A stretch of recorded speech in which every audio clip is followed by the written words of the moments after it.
ଚାଲନ୍ତୁ ଆଉ ଡେରି କାହିଁକି ଯାତ୍ରାରେ ପହଞ୍ଚି ଗଲେ ମାନେ ଏବେ ଯାତ୍ରା ଭିତରେ ବୁଲିବା। ନମସ୍କାର, ଜୟ ମା ଶାରଦା ସାଙ୍ଗମାନେ, କେମିତି ଅଛନ୍ତି ଆପଣ ମାନେ? ଆଶା କରୁଛି ଆପଣ ମାନେ ଭଲ ଅଛି। ମୁଁ ପୁରା ବଢିଆ ଅଛି। ଆଉ ଆପଣ ମାନେ ତ ଦେଖିଥିଲେ ଖାଲି ଭିଡିଓ ଟା ଆରମ୍ଭ କରିଥିଲି, ଏବେ ହେଲାଣି ଆସିକି 5ଟା।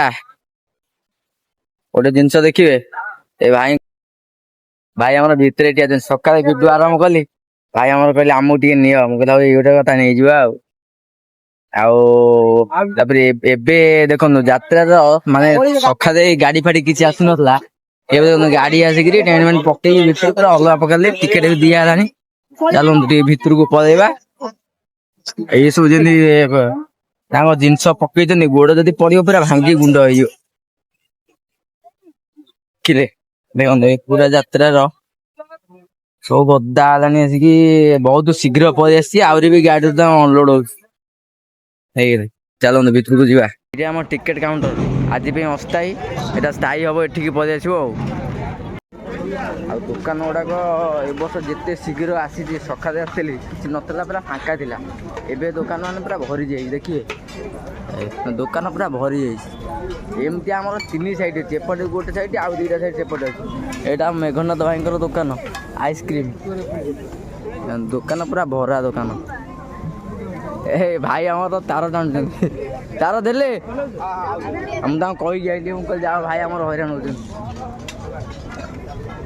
ମାନେ ଗୋଟେ ଲାଇନ ତ ଦେଖିଲେ ଭିଡିଓ କରିହବନି, ଲମ୍ବାରେ ଦେଖେଇ ଦଉଛି ଶୀଘ୍ର ଶୀଘ୍ର।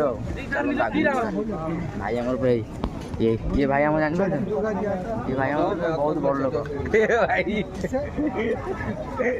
ଆଉ ଭାଇଙ୍କର ବେଡନାମରେ ଯାତ୍ରା ହେଇଥିଲା। ଦେଖନ୍ତୁ ଏଠି ଆମର ପୁରା ମହାଲକ୍ଷ୍ମୀ ଠୁଙ୍କା ପୁରୀ ସହିତ ଏପଟେ ଚାଟେ, କଟକ ପ୍ରସିଦ୍ଧ, ମାନେ ପୁରା ଅଲଗା ପ୍ରକାର ଏଠି ଭିଡ଼। ଆଉ ପ୍ରତ୍ୟେକ ବର୍ଷ ଭାଇଙ୍କର ମଧ୍ୟ ଦୋକାନଟା ଏଇ ଜାଗାରେ ପଡ଼େ। ଦେଖନ୍ତୁ ଏପଟେ ଖେଳନା ପଡିଛି ପିଲାମାନଙ୍କର, ପିଲାମାନେ ଆସୁଛନ୍ତି ଖେଳକୁଦ କରୁଛନ୍ତି, ବହୁତ ମଜାମସ୍ତି କରୁଛନ୍ତି। ଏଇଟା ହେଉଛି ଆମର 3ୟ ନମ୍ବର ଗଳି, କୁଦାନଗରି ମାନେ ଯୋଉ ଦୋକାନ ସବୁ ପଡିଛି ତାର 3ୟ ନମ୍ବର ଗଳି। ଉପର କୁଦ ସାଇଡ କି ଏଇ ଗଳିଟା, ଟୋଟାଲି 3ଟାରୁ 4ଟା ଗଳି ଅଛି ଆ ଭିତରେ। ଏପଟେ ଦେଖନ୍ତୁ ଭଜମନ ମଟର ସୁପ୍, ଠିକ ଆମର ଉପର କୁଦକୁ ଯିବା ପାଇଁ ଯୋଉ ଟର୍ଣ୍ଣିଂରେ ବାଟ ଅଛି ସେଇ ଜାଗାଟା। ତ ଏଠି ଆଜ୍ଞା ମୋତେ ଗୋଟିଏ ଜିନିଷ ଏଠି ଭଲ ଲାଗିଲା କି, ସକାଳେ ଆସିଥିଲି ମୁଁ ବ୍ଲଗିଂ କରିଥିଲି, ଏପଟେ ବୁଲିକି ଯାଇଥିଲି, କିଛି ନଥିଲା। ତ 4ଟା ବେଳେ ଆସିଲା ବେଳକୁ ସବୁ ଜିନିଷ ଆସିକି ପୁରା ରେଡି କରିକି, ମାନେ କାର୍ଯ୍ୟ ସବୁ ଶେଷ ଉପରେ, କାହିଁକିନା ରାତିରେ ଯାତ୍ରା ହବ। ତ ଏଠି ବହୁତ ଭଲ ଲାଗିଲା। ଆଉ ବହୁତ ଭିଡ଼ ମଧ୍ୟ, ଆଜି ପ୍ରଥମ ଦିନରେ ପ୍ରବଳ ଭିଡ଼ ଅଛି। ଯଦି ଆପଣମାନେ ଆସିଥିବେ ନିହାତି ଭାବରେ ଗୋଟେ ଛୋଟ କମେଣ୍ଟ କରି କହିବେ। ରହୁଛି, ନମସ୍କାର, ଜୟ ମା ଶାରଦା। ଦେଖା ହେବା ଗୋଟେ ନୂଆ ଭିଡ଼ିଓରେ।